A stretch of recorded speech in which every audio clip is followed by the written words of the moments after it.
నమస్తే అండి. నిన్న బిల్ గేట్స్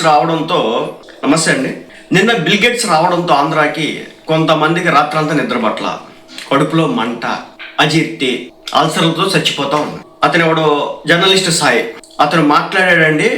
ఎంత అక్కసి వెళ్ళగక్కాడంటే నిజంగా వైసీపీ పార్టీకి సంబంధించినటువంటి నాయకులు కూడా ఆ స్థాయిలో డ్యూటీ చేసినట్టయితే నాకు కనిపిస్తుంది. ఎందుకంటే ఆ వ్యక్తి మాట్లాడినటువంటి మాటలు కావచ్చు, భాష కావచ్చు, ఎంత దరిద్రంగా, ఎంత హేయంగా ఉందంటే, ఒక జర్నలిస్టేనా, జర్నలిజం చదివాడా, ఒక 20 ఏళ్ళ ఎక్స్పీరియన్స్ ఉంది నాకు, నేను ఇరగదీశాను అంటున్నటువంటి వ్యక్తి నుంచి వచ్చేటటువంటి మాటలేనవి. ఒక మైక్రోసాఫ్ట్ అధినేత అంటే ఎవరు? ఆయనది పుట్టింది పెరిగింది అమెరికా అయినా ప్రపంచ దేశాలకు ఆయన అందించినటువంటి సేవ ఏంటిది? అది తెలుసో లేదో. అసలు జర్నలిజం చదువుకున్నవాడికి మినిమం బిల్ గేట్స్ అంటే ఐడియా ఉంటుందిగా. ఆ జర్నలిస్ట్ స్థాయికి ఆ మాత్రం కూడా ఐడియా లేదు. ఎందుకంటే ఇది అతని వీడియో బాగా సోషల్ మీడియాలో సర్క్యులేట్ అవుతా ఉంది. ఇష్టం వచ్చినట్టు ఒక జర్నలిస్ట్ మాట్లాడినటువంటి మాటలు ఉపయోగించినాడా, భాష ఉపయోగించినాడా ఈ వ్యక్తి? నేను కూడా వాడు వీడని మాట్లాడవచ్చు, కానీ సంస్కారం అనేది ఒకటి ఉంది మాకు. ఆ వ్యక్తికి అది కూడా లేదు. అతిథి దేవో భవ అంటారు. ఏం మాట్లాడుతున్నావు? అతను ఇచ్చినటువంటి మైక్రోసాఫ్ట్ నేగా, విండోస్ నేగా నువ్వు యూజ్ చేస్తుంది కంప్యూటర్లో వాడబాకు. ఓపెన్ సోర్స్ వాడు చూద్దాం. అప్పుడు రాలేదా బిల్ గేట్స్? గుర్తు రాలేదా? రాష్ట్రానికి వస్తేనే నొప్పి పుట్టిందా? చూడండి ఏం మాట్లాడాడు. రేపు రాష్ట్రానికి బిల్ గేట్స్ వస్తున్నాడు. సచివాలయంలో సీఎం మంత్రులతో భేటీ అవుతున్నాడు. ఆర్టీజీఎస్ ఫలితాలని ఆయనకు వివరించబోతున్నారు చంద్రబాబు. ఉండవల్లిలో వ్యవసాయ క్షేత్రాన్ని పరిశీలించబోతున్నారు. ఆయనకి ఈ సంజీవని ప్రాజెక్ట్ అప్పచెప్తారట. ప్రజారోగ్యము, వ్యవసాయం, విద్యా తదితర రంగాల్లో చేపట్టిన సంస్కరణ మీద ప్రజెంటేషన్ ఇస్తారట. సంజీవని ప్రాజెక్ట్ ఆయనకి అంటే మన ఆరోగ్యాలు తీసుకెళ్లి బిల్ గేట్స్ అనే రాక్షసుని చేతిలో పెడుతున్నారు. వాడి పని ఏంటయ్యా? మన ఆరోగ్యాలన్నీ తీసుకెళ్లి బిల్ గేట్స్ అనే ఒక రాక్షసుడు అంట. నీకు ఎలా కనిపెట్టాడు రాక్షసులాగా?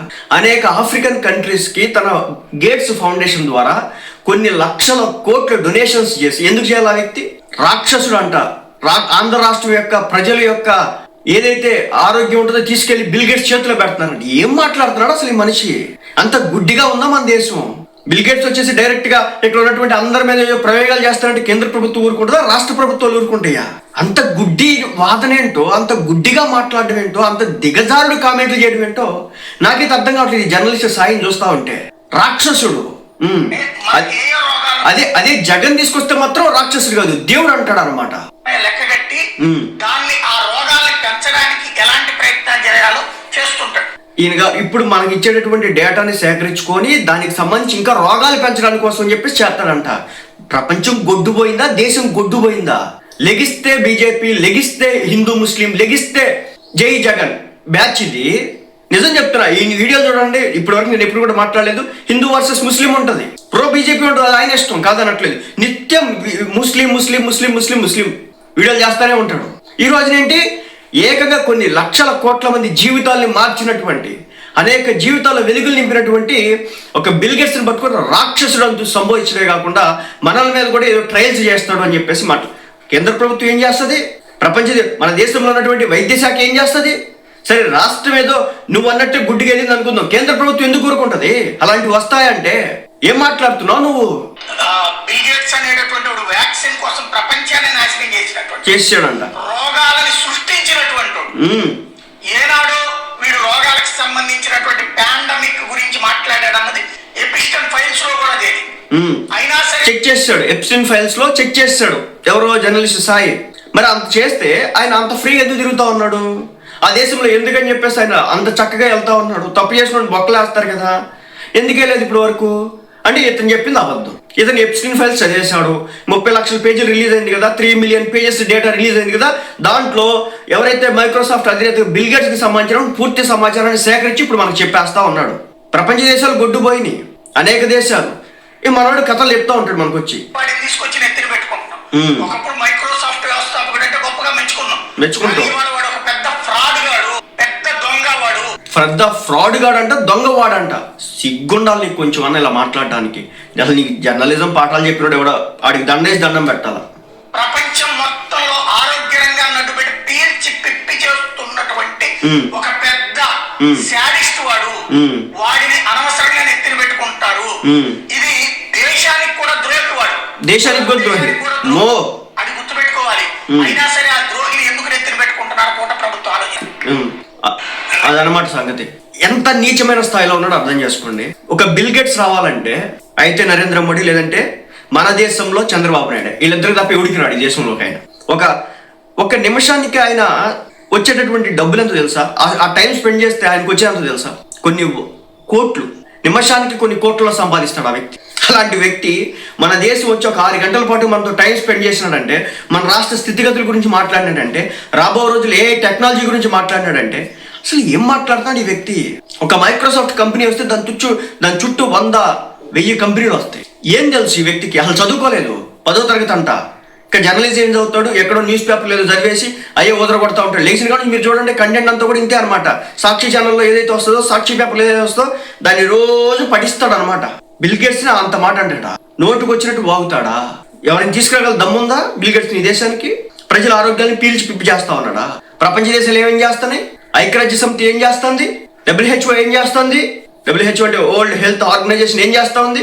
వరల్డ్ హెల్త్ ఆర్గనైజేషన్కి గేట్స్ ఫౌండేషన్ ద్వారా ఎన్ని కోట్లు, ఎన్ని $100 మిలియన్ వెళ్తాంది.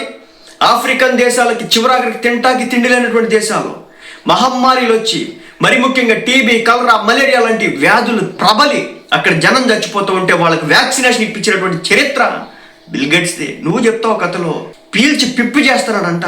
మన దేశంలో ఉన్నటువంటి మెడికల్ మాఫియా గురించి మనం మాట్లాడుకుందామా? ఎంతలా పీల్చి పిప్పి చేస్తున్నారు? ఏదైనా ఒక హాస్పిటల్కి వెళ్దామా? బిల్ గేట్స్ చేయించడంతా ఏ హాస్పిటల్లో పద్ధతి ఉందో చూపించండి. ఏ హాస్పిటల్లో నిజాయితీగా జరుగుతుందో చూపించండి. ఏ మెడికల్ షాప్లో 100% ప్యూర్, జెన్యున్, 100% యాక్యురసీతో ఉన్నటువంటి మెడిసిన్ అమ్ముతున్నారో చూపించండి. ఎన్ని హాస్పిటల్కి లైసెన్స్ ఉన్నాయో చూపించండి. ఎంతమంది డాక్టర్లు 100% చదువుకొని ఈ స్థాయికి వచ్చినటువంటి వ్యక్తుల్ని 100% చూపించండి నాకు. ఎంతమంది ఫ్రాడ్స్టర్లు లేరు? దేశం మొత్తంలో అనేక చోట్ల దొంగ హాస్పిటల్స్ పెట్టుకుని ప్రజల రక్తాన్ని జలగల పిండి పీల్చి పిప్పుతూ ఉంటే, మన కరోనా వచ్చినప్పుడు మన దేశంలో ఉన్నటువంటి హాస్పిటల్స్ అత్యంత దారుణంగా, అసలు చెప్పడానికి కూడా వీలైనంత స్థాయిలో అన్నిటిని షార్టేజ్ చేసి దేశాన్ని వణికిస్తే, మనుషుల్ని జంతువుల కంటే హీనంగా చంపితే కళ్ళు ఎక్కడ పెట్టుకున్నావు జర్నలిస్టు సాయి? ఆయన ఏదో వచ్చాడంట, వ్యాక్సినేషన్ ద్వారా అందరినీ చంపుతున్నాడంట, పీల్చి పిప్పి చేస్తున్నాడు. ఎవడు చేస్తున్నాడు? మనకు వచ్చే మెడిసిన్ మన దేశం నుంచి ఇతర దేశాలకు వెళ్తాయి, ఇతర దేశం నుంచి మన దేశానికి వస్తున్నాయా? నువ్వు నాకు తెలియదు అడుగుతా, చెప్తూ. అమెరికా నుంచి మన దేశానికి మెడిసిన్ వస్తుందా? మన దేశం నుంచి అమెరికాకి మెడిసిన్ వెళ్తుందా? జనరిక్ మెడిసిన్ మనది వాళ్ళు కొంటున్నారా? వాళ్ళ మెడిసిన్ మనం కొంటున్నావా? మ్యానుఫ్యాక్చరింగ్ యూనిట్స్ మన దేశంలో ఉన్నాయా? వాళ్ళ దేశంలో ఉన్నాయా? ఏం మాట్లాడుతున్నావు జర్నలిస్ట్ సాయి? నువ్వు జర్నలిజం పాఠాలు నేర్చుకున్నావా? చదువుకున్నావా? కొంచెమైనా బుద్ధి బుర్ర ఉందా? దీన్ని బట్టి అర్థం చేసుకోండి ఈ వ్యక్తి యొక్క పర్సనల్ అజెండా ఏ విధంగా రుద్దుతాడనేది. ఒక బిల్ గేట్స్ని పట్టుకుని ఆడు ఈడు అంటూ ఒక గౌరవం లేకుండా, ఒక విధానం లేకుండా ప్రపంచ దేశాలకు నిజం చెప్తున్నానండి, ప్రతి ఒక్కళ్ళు కూడా బిజినెస్ పరంగానే చూస్తాను, కాదనట్లా. తన గేట్స్ ఫౌండేషన్ ద్వారా ఈ రోజున కొన్ని కోట్ల మందికి తిండి పెడుతున్నటువంటి వ్యక్తి, ఆఫ్రికన్ కంట్రీస్కి ఆహారం పెడుతున్నటువంటి వ్యక్తి ఆయన. మరి అంత పెద్ద ఫౌండేషన్ కాబట్టి అనేక మంది బాగా డబ్బున్నటువంటి కొన్ని కోట్ల మంది, లక్షల మంది ఆయన ఫౌండేషన్కి కోట్ల రూపాయలు, కోట్ల $లు డొనేట్ చేయడం జరిగింది. లేకపోతే ఎందుకు చేస్తారండి? ఆ బోర్డులో ఉన్న వాళ్ళందరూ కూడా దొంగనా కొడుకులా ఏం చెప్పేది? ఇప్పుడు నాకు తెలియక అడుగుతున్నా. ఇంత దారుణమైన స్థాయికి దిగజారిపోయాడంటే ఆయన గవర్నమెంట్ లేదని. మరి ఎవరితో పెట్టుకోవాలి? ఎవరిని ఆహ్వానించాలి చెప్పండి? నువ్వు చెప్పండి. ఎవరిని పిలవాలి? ఫిష్ మార్ట్ పెట్టుకునేవాడో, రొయ్యల మార్ట్ పెట్టుకునేవాడో, లేకపోతే కొరమైన చేపలు అమ్మేవాడు ఆయన పిలిచి ఇక్కడ మనం పిలిపిస్తాయి కదా కంపెనీలు వస్తాయా? బిల్ గేట్స్ వస్తే కంపెనీలు వస్తాయా? రొయ్యలు ఫిష్లు అమ్మేవాడు వస్తే కంపెనీలు వస్తాయా? ఆ మాత్రం తెలియదా జర్నలిస్ట్ స్థాయికి? ఆ మాత్రం చదువుకోలేదా? ఎవడండి ఇలాంటి వాళ్ళకి పాఠాలు చెప్పింది? కేవలం డబ్బు కోసం వీడియోలు చేస్తావు, కాదనట్లేదు. ఎవడదైనా అంతే, కాదనట్లేదు. కానీ ఆంధ్ర రాష్ట్రం డెవలప్ అవడానికి కూడా నీలాంటి వాడు జీర్ణించుకోలేకపోతున్నాడు అంటే ఏం మాట్లాడో అర్థం కావట్లా.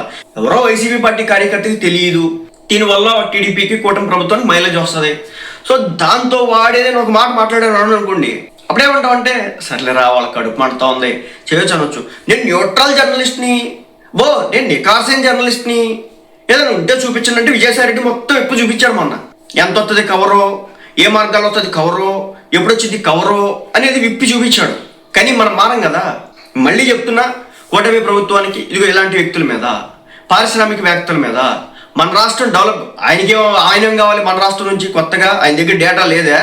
మన మైక్రోసాఫ్ట్ వాడుతాం, మనకు తెలిసినట్టు మనకున్న రోగాలన్నీ కూడా దానికి తెలుసు. నిజం చెప్తున్నా. ఎందుకంటే మనం గూగుల్ ఏ సెర్చ్ చేస్తే కంప్లీట్గా ఆ మైక్రోసాఫ్ట్ డేటాలో కూడా ఉంటుంది. వాళ్ళు కావాలంటే తీసేసుకోవచ్చు, అది పెద్ద కష్టమేం కాదు. ఎందుకంటే ఆపరేటింగ్ సిస్టమే వాళ్ళది. ఇంకా నువ్వు దేంట్లో చేస్తే ఏంటి, కంప్లీట్ బయోడేటా మొత్తం ఉంటుంది మన IP అడ్రస్ ద్వారా. అర్థమైందా? సో కావాలంటే మన దగ్గరకు వచ్చి ఇక్కడ రోగాలు టెస్ట్ చేసుకుని అదే ఇది మనం సెర్చ్ చేసి మెడిసిన్ బట్టి అర్థం చేసుకుంటుంది. ఈ రోజున మీరు వెళ్ళి ChatGPTని అడగండి, గ్రోకే అని అడగండి, లేదా గూగుల్ జెమినైని అడగండి, ఏదైనా సరే మీకు ఏ రోగానికి సంబంధించి ఏది అడిగినా క్లియర్గా చెప్తా ఉంది. అంటే దానికి అర్థమవుతుంది మనకి ఏ రోగాలు ఉన్నాయి అనేది, ఇంచుమించు లేదంటే మన చుట్టుపక్కల వాళ్ళకి ఎలాంటి రోగాలు ఉన్నాయి అనేది, లేదంటే మన పరిసర ప్రాంతాల్లో ఎలాంటి రోగాలు ఉన్నాయి అనేది. కొత్తగా వస్తాడంట, మనకి ఇది ఎక్కిస్తాడంట, చంపుతాడంట. ఏం మూర్ఖులు రాబాబు మీరు, పనికి మాలిన సొంత జర్నలిస్టులు అయితే ఇది ఇలాగే ఏడ్చిద్దని చెప్పేసి నాకైతే అర్థమైంది.